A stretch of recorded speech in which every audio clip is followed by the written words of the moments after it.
1806. Karađorđe has just secured what is considered the greatest victory of his career, the triumph at Mishar. But the struggle is far from over. A massive Ottoman army, led by Hafiz Pasha, is advancing from Niš towards Deligrad, determined to crush the Serbian uprising. Karađorđe immediately sets out to stop them, knowing that the fate of the rebellion hangs in the balance. In 1806, while the echoes of victory at Mishar still rang across Serbia, the southern front became the new stage of war.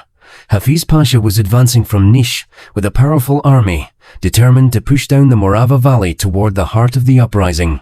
The key to this defense lay at Deligrad, a stronghold raised only months earlier with the purpose of closing that road forever. The decision to fortify Deligrad had been made at the close of 1805, when it became clear that the rebellion would inevitably spread beyond its original borders. For this task, Karađorđe relied on Vucho Žikić, a former Austrian officer and skilled engineer. With his brother Jovan and groups of volunteers from still-occupied southern lands, Žikić managed to construct a formidable position on the right bank of the South Morava, directly on the Constantinople road. The fortifications were laid out with precision. What began as a single trench soon developed into a network of redoubts arranged in a triangular formation, supported by bastions for artillery and iron gates.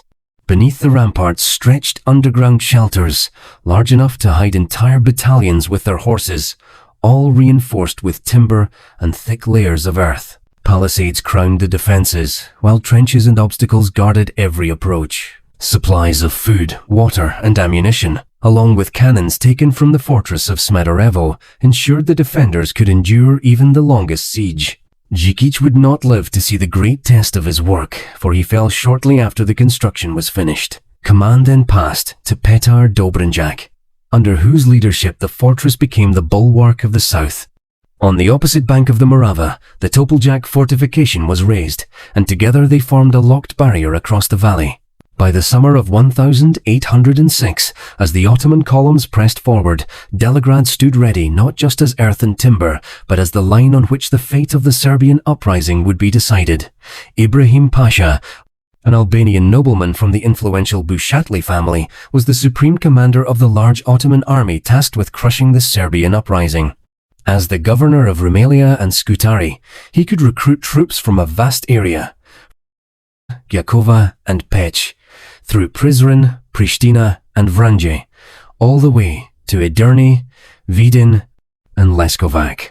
This allowed him to assemble a massive force numbering tens of thousands of soldiers. The first strike was assigned to Shahid Pasha, commanding 16 men stationed between Niš and the Morava. Underestimating the Serbian fortifications, he advanced toward Deligrad on July 13, 1806, with only 40 soldiers. However, Stanoje Glavaš, commanding the sector at the time, spotted the enemy in time and forced him to retreat. Just 3 days later, on July 16, Shahid Pasha attempted another attack, now with greater numbers, but again he was repelled this time with the help of Mladen Milovanović and his men from Topoljak on the left bank of the Morava. The Ottomans were driven back to Niš, and the Serbs captured cannons, ammunition, and military supplies. These defeats led Ibrahim Pasha to replace Shahid and personally assume command. With reinforcements arriving from Edirne, his army swelled to approximately 55 men. At the end of July, he marched toward Deligrad, assuming Karađorđe would be tied down in the west after Mishar. However, Karađorđe, fresh from his victory, arrived on the southern front. He brought significant reinforcements and personally took command of the insurgent forces. On August 22, 1806, the Ottomans launched a full-scale frontal attack. Their tactic was simple: overwhelm the Serbian lines with sheer numbers. Yet every assault resulted in heavy losses, as Karađorđe and his roughly 10 men held the line and repeatedly pushed the attackers back. Realizing that direct attacks were ineffective, Ibrahim Pasha attempted to exhaust the defenders and stretch their lines.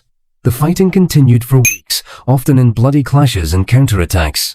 It seemed that Ottoman numbers and superior weaponry might finally prevail, but Karađorđe had a decisive plan. At the critical moment, Serbian cavalry struck from the flanks Mladen Milovanovic on the right and Stanoje Glavaš on the left. Their sudden attack hit the Ottoman rear, throwing the enemy into complete panic. Simultaneously, Karađorđe and Petar Dobranjak launched a counterattack from within the fortress. The Ottoman army collapsed. After nearly 6 weeks of relentless fighting, the siege failed. The Serbs broke the blockade, forced the enemy to retreat, and captured cannons, ammunition, and the Ottoman military treasury. The Battle of Deligrad ended as one of the most crushing defeats for the Ottoman forces during the First Serbian Uprising. In just 10 days, Karađorđe had achieved 2 brilliant victories at Mishar and Deligrad, successfully defending the uprising and thwarting Ottoman plans. Defeated, the Ottoman Porte was forced to negotiate, with Austria and Russia mediating, and issued a firman granting amnesty for all Serbian actions during the first 2 years of the uprising. These victories not only preserved the uprising, but also demonstrated the strategic genius and resilience of the Serbian forces.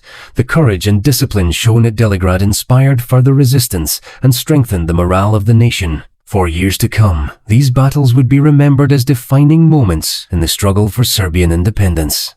Karađorđe's leadership had proven decisive, showing that determination and strategy could overcome even overwhelming odds. The defeat at Deligrad struck a heavy blow to the Ottoman Empire.